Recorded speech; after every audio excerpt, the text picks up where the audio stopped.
What if you discovered hidden love letters behind your apartment balcony, letters from a love story that stopped suddenly decades ago? I moved into this tiny apartment last month. Honestly, I didn't expect much, just a place close to campus where I could survive. But after the breakup, even that felt like too much. It's weird how you can be surrounded by people but still feel like you're completely alone. Like you're stuck in your own head replaying every stupid thing you said or didn't say. Anyway, the first night I slept here, I couldn't stop looking at this old, cracked balcony. The landlord warned me not to mess with it, said it was part of the charm. Charm? Yeah, right. A few days later, while cleaning near the balcony, I noticed a loose tile. Curious and honestly bored out of my mind, I lifted it and found an old envelope. It was yellowed with age and tied with a faded red ribbon. I should have left it alone. But I didn't. Inside, there was a letter, handwritten in cursive, dated 1983.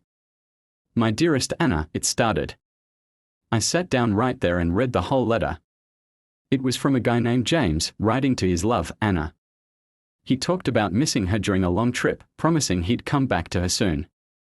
The words felt so raw and hopeful, even though the paper was fragile and worn. It hit me harder than I expected. Because, honestly, I was the one who left. Not because I wanted to, but because sometimes love just doesn't work out. I read the letter again that night. And for the first time in weeks, I felt a little less alone. Over the next few days, I couldn't stop thinking about Anna and James. Who were they? What happened to them? Did James ever come back? I mean, it's crazy how a simple letter can make you feel connected to strangers from decades ago. Like suddenly, their story feels a little bit like yours. One afternoon, I found myself sitting on the balcony with that letter in my hand, the city noise buzzing around me but feeling miles away. That's when I noticed more loose tiles nearby. And yep, there were more letters. Each one was a piece of their story, little notes James had sent to Anna while he was away, full of hopes, doubts, and the kind of love you only hear about in movies. Reading them felt like stepping into someone else's life, and honestly, it distracted me from my own mess for a while. But I kept wondering, why did they hide these letters here? And what if someone finds them decades later? I didn't realize that finding those letters would change how I saw my own heartbreak. It wasn't just about losing someone, it was about learning to hold on, even when everything feels like it's falling apart. One rainy evening, I sat curled up with the letters again, feeling the weight of my own loneliness pressing down. That's when I noticed something James wrote in one of the later letters about how Anna once told him she was scared he might forget her.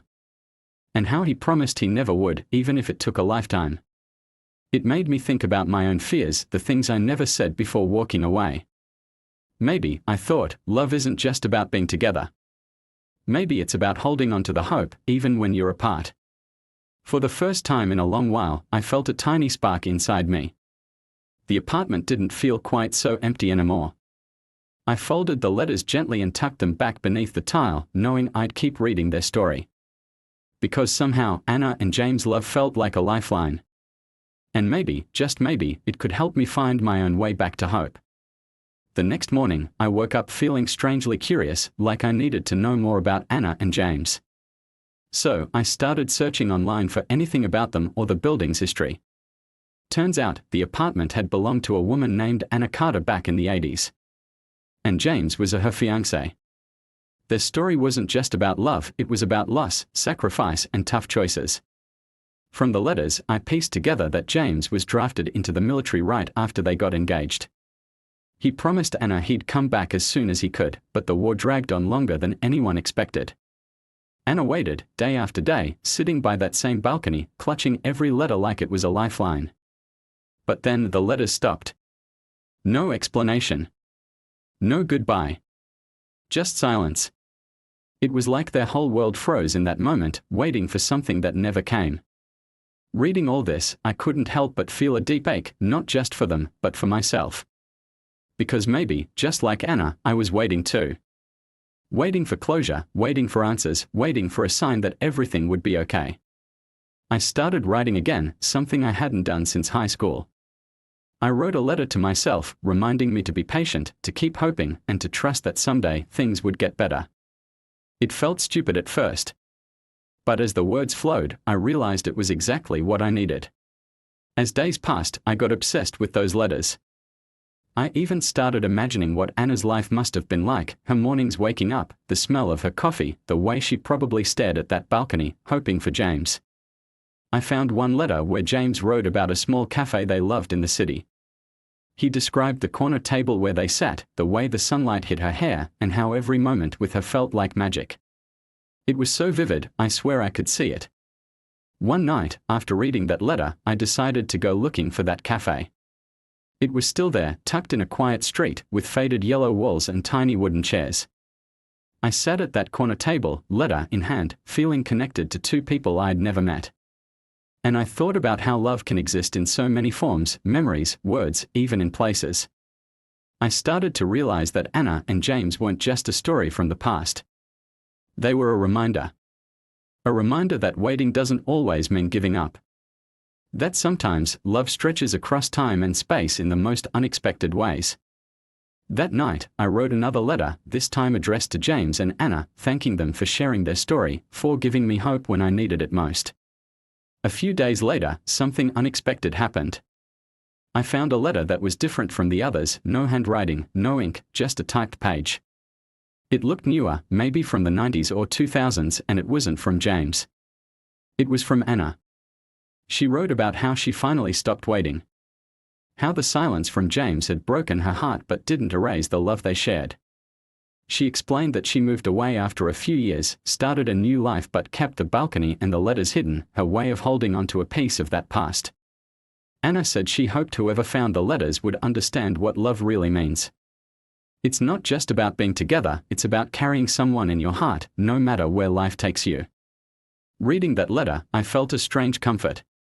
Like Anna's words were a warm hug across time, telling me it was okay to let go. That healing doesn't mean forgetting. It means making space for new stories. I folded the letter carefully, knowing this was the last one. But also knowing this story, our story, was just beginning. The days after reading Anna's last letter felt lighter somehow. I realized I wasn't just holding on to someone else's story, I was rewriting my own. I started talking to people more. Small chats with neighbors, saying yes to invitations, even signing up for a creative writing workshop. Funny how reading old love letters made me want to open up instead of shutting down. One afternoon, while cleaning the balcony, I noticed something shiny beneath the tiles, a small, rusty key tied to a note. The note said, "For the one who finds this, the balcony holds more than memories. It's a door to new beginnings." I searched around and found a tiny locked box hidden in a crevice near the railing. Inside were photos of Anna and James, smiling, laughing, living a life full of moments the letters only hinted at. There was also a faded map marking spots around the city where they had shared special times. I decided to visit those places, letting their love story guide me through my own healing journey.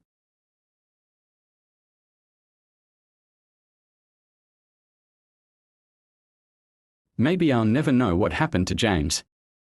Maybe some stories don't have neat endings. But thanks to Anna and her letters, I learned that love isn't about perfect closure. It's about the courage to keep going, even when the past hurts. So here I am, still waiting, still hoping, but also moving forward. Because sometimes, the most unexpected stories help us find ourselves. And that, I think, is a kind of love all on its own.